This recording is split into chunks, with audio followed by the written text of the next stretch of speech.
Hello students, welcome to पढ़ लेना। और आज हम करने जा रहे हैं एक पोम जिसका नाम है द ब्रूक। तो चलो इस पोम को स्टार्ट करते हैं। द ब्रूक, और इसको लिखा है अल्फ्रेड लॉर्ड टेनिसन ने। और ये जो ब्रूक है, ये पोम हम पढ़ने से पहले हम ब्रूक के बारे में समझ लेते हैं कि ब्रूक होती क्या है। ब्रूक होती है स्मॉल रिवर, ठीक है। स्मॉल, छोटी सी रिवर, बहुत पतली सी छोटी सी स्ट्रीम बोल सकते हो आप, ठीक है। तो यहाँ पर जो अल्फ्रेड लॉर्ड टेनिसन है, उन्होंने ब्रूक को ह्यूमन्स क्वालिटी दे रखी है। तो ये पूरी की पूरी पोम जो है वो एक पर्सोनिफिकेशन है। यहाँ पर ब्रूक जो है वो अपनी जर्नी हमें एक्सप्लेन कर रहा है कि वो कहाँ से शुरू होती है और शुरू होने के बाद वो कौन कौन से रास्ते से होकर गुजरती है, वो क्या क्या चीज़ें करती है जब वो रास्तों से गुजरती है, ठीक है। वो किन किन लोगों की मदद करती है, किन किन पक्षियों की मदद करती है, और किन किन को वो खाना प्रोवाइड करती है, और कौन कौन सी चीज़ें वो देखते हुए जाती है, क्या क्या करते हुए जाती है, और फाइनली वो एक ब्रीमिंग रिवर में, एक फुल रिवर में जाके मिल जाती है। तो यहाँ पे एक छोटी सी रिवर की कहानी और जर्नी बता रखी है। जैसे ह्यूमन बींग्स होते हैं, वो जब ट्रैवल कर कर आते हैं तो वो सबको अपनी बातें बताते हैं ना कि मैं यहाँ गया था, वहाँ गया था। वैसे यहाँ पे ब्रूक को भी कंसिडर किया गया है कि वो एक ह्यूमन बींग है और वो अपना ट्रैवल या अपनी जर्नी बता रहा है। तो चलो स्टार्ट करते हैं। इस पोम को स्टार्ट करने से पहले थोड़ा सा हम अल्फ्रेड लॉर्ड टेनिसन के बारे में जान लेते हैं। About the poet Lord Tennyson, जिनका जन्म हुआ था 1809 में और उनकी मृत्यु हो गई थी 1892 में, was born in Lincolnshire. Lincolnshire एक जगह है, वहाँ पर इनका जन्म हुआ था, ठीक है। लॉर्ड टेनिसन का ये आप जो लॉर्ड देख रहे हो, ये बेसिकली विक्टोरियन एज में उन ग्रुप को दिया जाता था, उन लोगों को दिया जाता था जो काफ़ी ज़्यादा अमीर होते थे और बहुत ज़्यादा फेमस होते थे, ठीक है। तो यहाँ पर इनको लॉर्ड इसीलिए दिया गया क्योंकि ये काफ़ी ज़्यादा अमीर और काफ़ी ज़्यादा इनकी रेपुटेशन थी सोसाइटी में। Poet laureate for over 40 years, जो इनकी जो पोइटिक लाइफ थी वो काफ़ी ज़्यादा अच्छी थी। ये पोइट बहुत अच्छे थे, 40 साल तक इनकी लाइफ चली पोइट की। Tennyson is a representative of the Victorian age. Victorian age की में इन्होंने सारी पोइट लिखी थी, तो इनकी जितनी भी पोइट्री है वो विक्टोरियन एज की है। तो आप इसमें कुछ ऐसे वर्ड्स भी देखेंगे जो अब यूज़ नहीं होते, वो ओल्ड या एंशिएंट इंग्लिश में यूज़ होते थे। His skilled craftsmanship and noble ideal retain a large audience for poetry in age when the novel was engrossing more and more readers. तो उस ज़माने में बेसिकली लोग जो थे वो ज़्यादा इंटरेस्टेड थे नॉवेल्स में, पर इनकी जो पोइट्री थी वो एक एक अलग ही उसके अंदर एक स्किल थी और कुछ एक अलग सा आइडिया था जिससे उनके बहुत सारे फ़ैन थे, बहुत सारे लोग इनकी पोइट्री को पढ़ा करते थे। Tennyson's real contribution lies in his shorter poems. उन्होंने बहुत सारी अच्छी अच्छी छोटी छोटी पोम्स लिखी हैं। यहाँ पे कुछ नाम दिए गए हैं जैसे lady of the Shalott, the princess, Ulysses, the palace of art, ये सब, ठीक है। His fame rest on his perfect control of sound, synthesis of sound and meaning, and union of pictorial and musical. तो basically ये ऐसी poetries लिखते थे जिसमें बहुत सारे साउंड्स एंड कंट्रोल बहुत परफेक्ट सेंस में होते थे और बहुत अच्छे मीनिंग होते थे। बेसिकली इन्होंने बहुत सारा साउंडिंग वर्ड्स यूज़ किए हैं और सिंबल्स यूज़ किए हैं, इमेजरी का इस्तेमाल किया है। पिक्टोरियल मतलब जब कोई इनकी पोम पढ़ता था तो उनके दिल और दिमाग में एक पिक्चर बन जाती थी उस पोम की। वैसे ही इस पोम में भी आप देखोगे, जब आप इस पोम को पढ़ोगे तो आपको भी एक छोटी सी स्ट्रीम की पिक्चर आएगी और वो क्या क्या करते हुए जा रही है वो आपको समझ आएगा, कहाँ से गुजर रही है, ये सब आपके दिमाग में इमेज बनेगा। तो चलो स्टार्ट करते हैं। स्टैंजा 1, यहाँ पे 4-4 का स्टैंजा है। तो स्टैंजा 1 क्या कहता है, शुरू करते हैं। I come from haunts of coot and horns, I make a sudden sally and sparkle out among the firm to bicker down a valley। बहुत अच्छा है, बहुत ईजी है। यहाँ पर आई जो है वो डिनोट कर रहा है ब्रूक को, मतलब यहाँ पे आई कौन है, ब्रूक है, ठीक है। तो कह रहा है कि आई कम फ्रॉम हॉन्ट्स। हॉन्ट्स एक ऐसी जगह होती है जहाँ पर आप फ्रीक्वेंटली विजिट करते हो, जहाँ पर आप जाते रहते हो, उसको हॉन्ट्स कहते हैं, ठीक है। तो एक ऐसी जगह से ब्रूक आती है जहाँ पे कूट एंड हर्न्स रहते हैं। कूट अ काइंड ऑफ कह सकते हो वाटर बर्ड है, ठीक है। और हर्न जो है, हेरॉन जिसको बोला जाता है, ये एक पोइटिक लाइसेंस है जहाँ पे आप वर्ड को छेड़छाड़ कर सकते हो, पोइट छेड़छाड़ कर सकता है राइमिंग स्कीम बनाने के लिए। तो यहाँ पे हेरॉन को इन्होंने हर्न लिखा हुआ है। तो ये जो ब्रूक है वो एक ऐसी जगह से आती है जहाँ पर बेसिकली कौन रहते हैं, कूट एंड हर्न्स रहते हैं, ठीक है। तो एक ऐसे जगह पर जहाँ पे कूट एंड हर्न्स दो वाटर बर्ड हैं, ये दोनों के दोनों, आप इसकी पिक्चर गूगल कर सकते हो या फिर मैं यहाँ ऊपर डाल दे रहा हूँ, ठीक है। I make a sudden sally. Sally means I emerge, emerge मतलब मैं वहाँ से निकलती हूँ, तो मैं वहाँ से सडनली बनती हूँ, जहाँ पर ये रहते हैं दोनों पक्षी वहाँ से मैं निकलती हूँ। And sparkle out among the fern, fern होते हैं छोटे छोटे प्लांट्स, छोटे छोटे प्लांट्स होते हैं ग्रीन कलर के प्लांट्स, तो मैं उनमें से स्पार्कल करते हुए आती हूँ। स्पार्कल मतलब टू शाइन, मैं शाइन करते हुए आती हूँ वहाँ से और निकलती हूँ। To bicker down the valley, bicker means, bicker का मतलब होता है फ्लो डाउन, और बहुत ज़्यादा ऐसे फ्लो करना कि बहुत ज़्यादा क्या हो, नॉइस हो, तो बहुत ज़्यादा आवाज़ करते हुए मैं वैली से होते हुए गुजरती हूँ। वैली क्या होता है, दो पहाड़ के बीच के हिस्से को हम क्या बोलते हैं, बेसिकली वैली बोलते हैं। तो यहाँ से वो आती है, तो यहाँ इस हिस्से को हम क्या बोलते हैं, वैली। तो बहुत ज़्यादा शोर करते हुए, बहुत हल्ला करते हुए वो ऊपर से नीचे की तरफ गिरती हुई, फ्लो करती हुई आती है। तो ये बोल रही है कि मैं एक ऐसी जगह से आती हूँ जहाँ पे कूट एंड हेरॉन्स रहते हैं, और मैं बहुत अच्छे से इमर्ज होती हूँ, और स्पार्कल करते हुए, फर्न से होते हुए, मतलब पौधों से होते हुए, पौधों के बीच में से होते हुए मैं नीचे की तरफ गिर जाती हूँ। सेकंड पैराग्राफ क्या कह रहा है, But 30 hills I hurry down or slip between the ridges. By 20 thorps a little town and half of 100 bridges. तो और वो कहाँ से आती है, तो करीबन वो 30 हिल्स को पार करते हुए आती है, और बहुत तेज़ी से नीचे की तरफ गिरती हुई आती है, क्योंकि आप देखते हो बहुत ज़्यादा स्टीप होता है, स्लोप होता है पहाड़ में, तो वो बहुत तेज़ी से नीचे गिरते हुए आती है, अपना रास्ता काटते हुए बनाते हुए आती है। स्लिप करती है वो, स्लिप मतलब वही, स्लिप मतलब स्लाइड करते हुए आती है, और कहाँ से स्लाइड करते हुए आती है, तो रिजेस से। रिजेस होता है ये जो आप स्लोपी एरिया देख रहे हो, इनको हम रिजेस बोलते हैं। तो पहाड़ के ऊपर से वो रिजेस से वो ऐसे पार करते हुए, बनते हुए वो आती है। ठीक है, आई होप आपको ये समझ आया हो यहाँ तक। नेक्स्ट देखते हैं, और कहाँ से आती है, रिजेस से आती है। बाय 20, कम से कम 20 थ्रोप्स से होती है, हुई आती है। थ्रोप्स मतलब होते हैं छोटे छोटे विलेजेस, तो वो कम से कम 20 विलेजेस से होते हुए आती है, 20 गांव से गुजरते हुए आती है, और एक टाउन से, मतलब 20 विलेज तो एक टाउन, क्योंकि ये बहुत पुरानी स्टोरी है। तो उस समय में बेसिकली मोस्टली विलेजेस हुआ करते थे, शहर बहुत कम होते थे, टाउन का मतलब होता है शहर। एंड हाफ 100 ब्रिजेस, और कम से कम वो ब्रिजेस से होते हुए गुजरते, क्योंकि ये पानी है, तो पानी के ऊपर मोस्टली क्या बनाए जाते हैं, जैसे मान लो ये समुद्र है, या सॉरी ये कोई रिवर है, और रिवर के ऊपर क्या बनाए जाते हैं, ब्रिजेस बनाए जाते हैं। तो बहुत जगह वो ब्रिजेस को पार करते हुए आती है, कम से कम वो हाफ और 100, मतलब 50 to 60 ब्रिजेस को वो पार करते हुए आती है। आई होप आपको दोनों पैराग्राफ्स अच्छे से समझ आ गए हो। चलो, और फिर आगे कहाँ जाती है, till last by Philip's farm I flow to join the brimming river, for men may come and men may go but I go on for ever.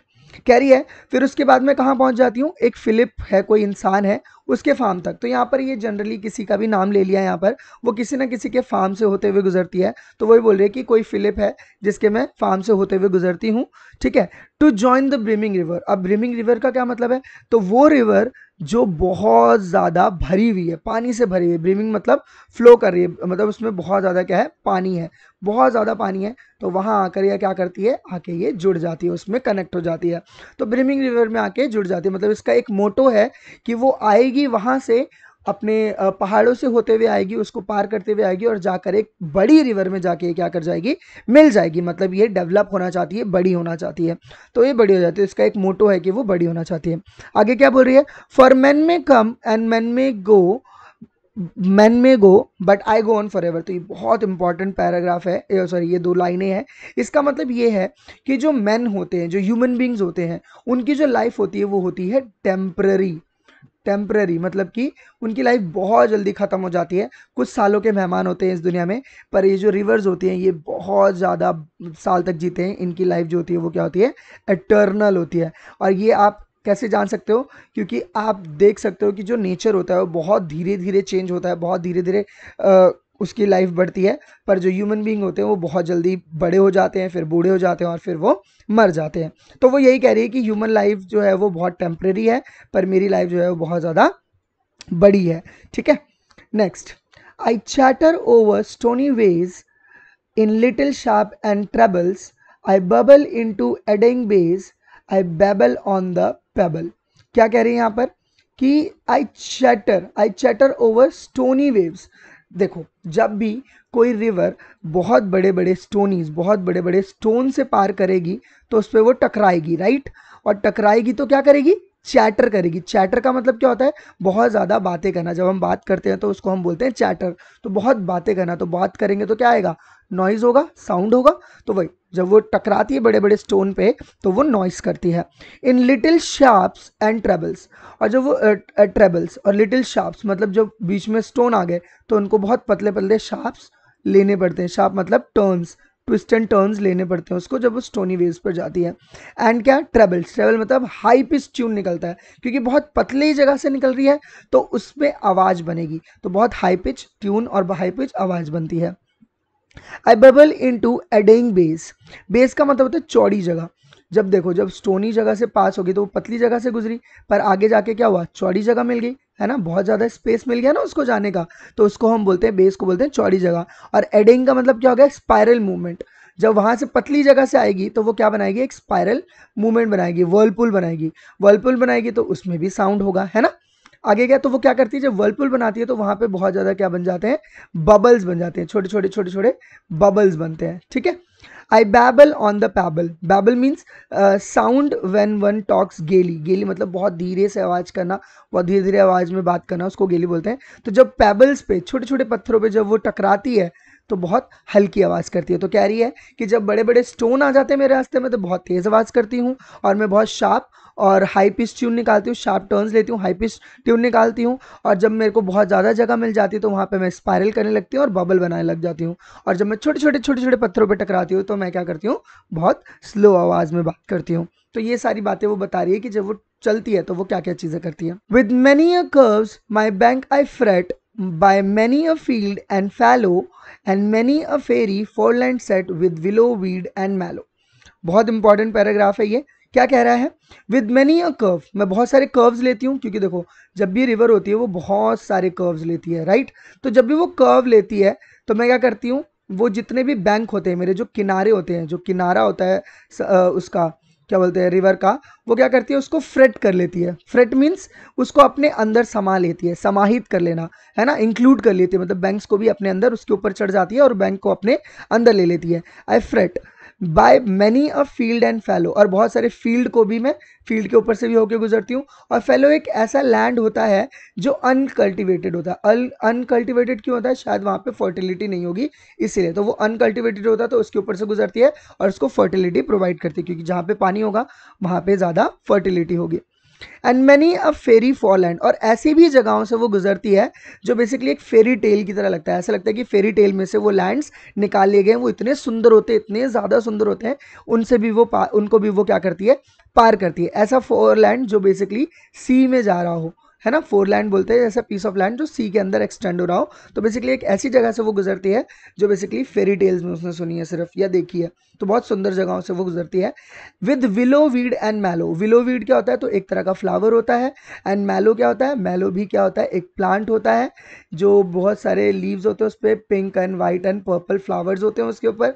तो बहुत सुंदर सुंदर फ्लावर्स को भी वो अपने साथ क्या करती है, लेके चली जाती है। वीड मतलब खरपतवार और विलो मतलब एक फ्लावर, ठीक है, फ्लावर, तो उसको भी लेके जाती है अपने साथ। I chatter chatter as I flow to join the brimming river, for men may come and men may go but I go on for ever.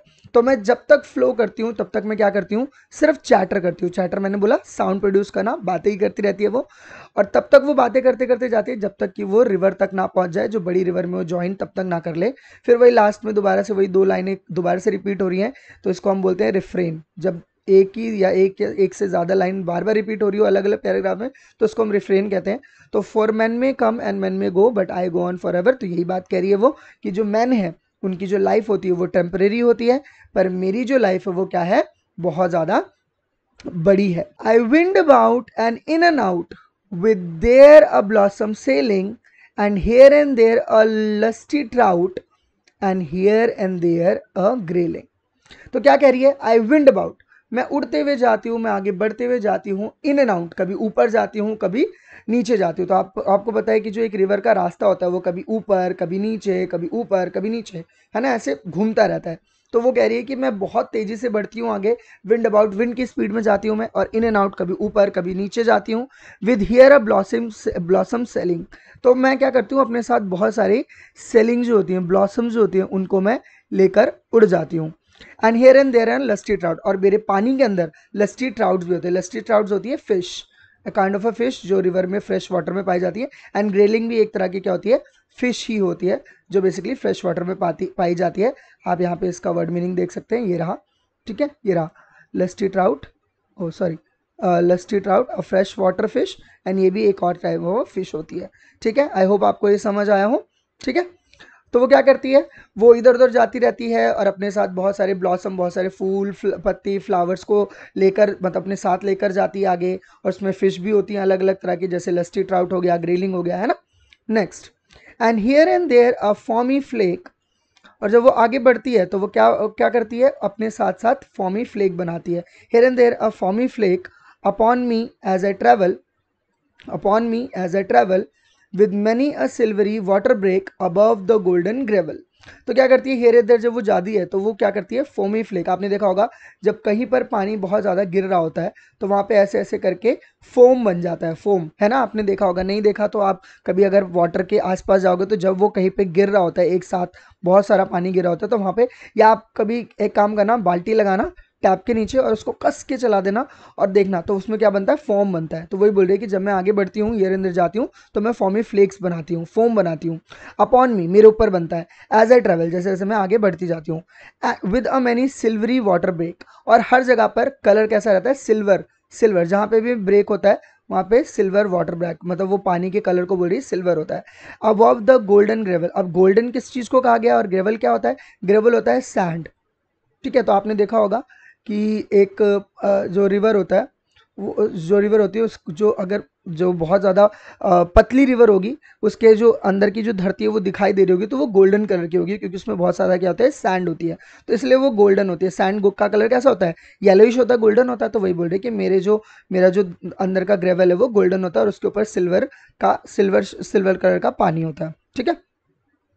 Next paragraph, and draw them all along and flow to join the brimming river, for men may come and men may go but I go on forever। तो वही बात बोल रही है कि मैं सारी चीज़ों को एक साथ अपने साथ लेके जाती हूँ और कहाँ पहुँच जाती हूँ, मैं उस रिवर में पहुँच जाती हूँ जो भरपूर रिवर भरी पड़ी है ऊपर तक, उसमें जाके मैं मिल जाती हूँ। और बोले कि for men may come and men may go but I go on for ever. Same वही बात बोली है, यहाँ पर भी रिफ्रेन यूज़ हुआ है कि ये क्या कह रही है कि मैन जो है वो आते जाते रहेंगे, पर मैं तो हमेशा के लिए यहाँ पर हूँ, बहुत समय के लिए मैं यहाँ पर हूँ। मतलब कि मैन की लाइफ टेम्परेरी और मैं बहुत ज़्यादा कह सकते हो कि अमर हूँ मैं। I steal by lawns and grassy plots, I slide by hazel covers, I move the sweet forget me not that grow for happy lovers. बहुत इंटरेस्टिंग और बहुत अच्छा पैराग्राफ है। क्या कह रहा है, आई स्टील बाय लॉन्स, मतलब मैं चोरी चुपके से लॉन से भी होके गुजरती हूँ, ग्रासी प्लॉट से भी होके गुजरती हूँ। प्लॉट्स, एक ऐसा प्लॉट जहाँ पे बहुत ज़्यादा ग्रास उगी हो तो उसको हम ग्रासी प्लॉट बोलेंगे। आई स्लाइड बाय हेजल कवर्स, तो आपने देखा होगा कि जो रिवर होती है उनके आसपास बहुत सारे पेड़ लगे होते हैं। तो यहाँ पे जो हेज़ल है, हेज़ल एक छोटा सा प्लांट होता है जिसमें बेसिकली खाने वाले नट्स होते हैं। हेज़ल नट के बारे में तो आपने सुना होगा, आजकल चॉकलेट्स उन पे ही चल रही हैं। तो हेज़ल नट से वो होकर गुजरती हैं, उनके नीचे से होकर गुजरती हैं, और वो जो हेज़ल नट्स के प्लांट्स है वो ऊपर से क्या कर रहे होते हैं, उस रिवर को कवर कर रहे होते हैं। आई move the sweet forget me not, forget me not एक तरह का फ्लावर होता है जो लवर्स के लिए होता है। लवर्स जो है वो एक दूसरे को देते हैं, एक्सचेंज करते हैं वो दोनों, सो दैट ये दिखा सके वो कितना ज़्यादा प्यार करते हैं। तो वो फॉरगेट मी नॉट को भी अपने साथ लेके जाती है ना, जो बेसिकली हैप्पी लवर्स के लिए ग्रो करते हैं। Next paragraph, I slip I slide I gloom my glance among my skimming swallows, I make netted sunbeam dance against my sandy shallows. क्या कह रही है, आई स्लिप, मैं स्लिप करती हूँ, मैं फिसलती हूँ, आई स्लाइड करती हूँ, फिसलती हूँ, दोनों का मतलब सेम ही होता है। आई ग्लूम मतलब मैं धीरे से निकलती हूँ। आई ग्लैंस, और मैं सब कुछ देखते हुए जाती हूँ, ग्लैंस मतलब देखना। अमंग माई स्किमिंग स्वॉलोज, अब स्वॉलोज होती हैं छोटी बर्ड्स, ऐसी बर्ड्स जो बेसिकली क्या करती है, स्किम करती है। स्किम का मतलब क्या होता है, मान लो ये पानी की एक सतह है, इसके ऊपर बिल्कुल ऊपर पैरेलल उड़ना, इस स्किम करना। स्किम करते वक्त क्या करते हैं पक्षी, तो बेसिकली स्किम करते वक्त पक्षी क्या करते हैं, अपना खाना उड़ा के ले जाते हैं, खाना पिक करके ले जाते हैं। जैसे पक्षी उड़ रहा है और नीचे कुछ खाना पड़ा है, जैसे मान लो कोई फिश है या कोई भी कीड़ा मकोड़ा है, उसको लेकर चली जाती हैं, उड़ के चली जाती है, तो इसको बोलते हैं स्किमिंग। तो स्वॉलोज होती है छोटी छोटी बर्ड जो बेसिकली इस रिवर के ऊपर से अपना खाना लेके उड़ के चली जाती हैं। आई मेक द नेटेड सनविन डांस, आपने देखा होगा कि जो रिवर होती है, रिवर के ऊपर आपने देखा होगा, रिवर के ऊपर बेसिकली सन की किरणें पड़ रही होती हैं और उससे क्या होता है, उस पर एक नेट जैसा इफेक्ट बनता है, क्योंकि वो पेड़ों से होकर आता है। तो जब पानी ऐसे ऐसे मूव करेगा तो सनबीम, जो नेटेड सनबीम है, जो वो परछाई पड़ी है, सनबीम की परछाई पड़ी है, वो क्या करेगी, डांस करने लगेगी। तो मैं सनबीम को क्या करा देती हूँ, डांस करा देती हूँ against my sandy shallows. Shallows मतलब वो जो गहराई होती है, सैंड होती है, उसके ऊपर वो नेटबिन डांस कर रही होती है। ठीक है, समझ गए। I murmur under moon and star, I Bramley wilderness, in Bramley wilderness, I linger by my shingly bars, I loiter around my creases। क्या बोल रही है, मरमर, मरमर मतलब बुदबुदाना। मैं रात में बुदबुदाती हूँ, मून एंड स्टार के वक्त, स्टार के वक्त मैं बहुत धीरे आवाज़ करती हूँ, बहुत हल्की आवाज़ में गुजरती हूँ मैं। इन ब्रामली वाइल्डनेस, उस शांति में, उस ब्रामली स्ट्रेन सी शांति में मैं आगे मूव करती जाती हूँ। I linger by my shingly bars. Shingles क्या होते हैं, आपको मैंने अभी बताया कि छोटे छोटे पेबल्स को शिंगल्स कहते हैं। छोटी छोटी कह सकते हो कि छोटे राउंड राउंड छोटे छोटे पेबल्स होते हैं, जिसको हम शिंगल कहते हैं। आप यहाँ पे देख सकते हैं, छोटे राउंड पेबल्स को हम क्या बोलते हैं, शिंगल्स कहते हैं। ठीक है, और केयर्सेस क्या होते हैं, तो basically pungent leaf plants like अ कैबेज, कैबेज की तरह एक छोटे छोटे प्लांट्स होते हैं, उनको हम केयर्सेस कहते हैं। तो वो बेसिकली कहाँ होते हैं, वो उनके आसपास। तो आई लॉटर अराउंड माई कैरसेस, मतलब वो छोटे छोटे प्लांट्स के आसपास में लॉइटर करती हूँ। लॉइटर मतलब एमलेसली घूमना, इधर से उधर घूमना। लिंगर का मतलब भी घूमना होता है और लॉइटर का मतलब भी घूमना होता है। नेक्स्ट लास्ट पैराग्राफ है ये। And out again I curve and flow to join the brimming river. फिर मैं क्या करती हूँ, फिर वहां से मैं आउट हो जाती हूँ, चोरी से घूम रही होती है तो मैं वहां से निकलती हूँ और मैं फिर कर्व लेती हूँ। कर्व वही मैंने बताया, ऐसे कर्व लेती हूँ मैं, एंड फ्लो करती हूँ, आगे बढ़ती जाती हूँ। फॉर मैन, और कहाँ जाती है वो, तो वो रिवर को ज्वाइन करने, वही ब्रिमिंग रिवर, भरी हुई रिवर को ज्वाइन करने जाती है। For men may come and men may go, but I go on for ever. Same बात वही दोबारा से वो रिपीट कर रही है कि जो मैन होते हैं उनकी लाइफ कैसी होती है, उनकी लाइफ होती है टेम्परेरी, और मेरी लाइफ क्या है, परमानेंट है। मैं यहाँ पे बहुत समय के लिए रहने आई हूँ। आई होप आपको इस पोम में जो भी समझाया गया है आपको अच्छे से समझ आया हो। अगर आपको ये अच्छे से समझ आया है और मेरे पढ़ाने का तरीका आपको बहुत अच्छा लगा है तो प्लीज़ मेरे चैनल को सब्सक्राइब कीजिए, अपने दोस्तों के साथ ज़्यादा से ज़्यादा शेयर कीजिए, लाइक करना मत भूलिएगा इस वीडियो को, और मिलेंगे हम नेक्स्ट वीडियो में।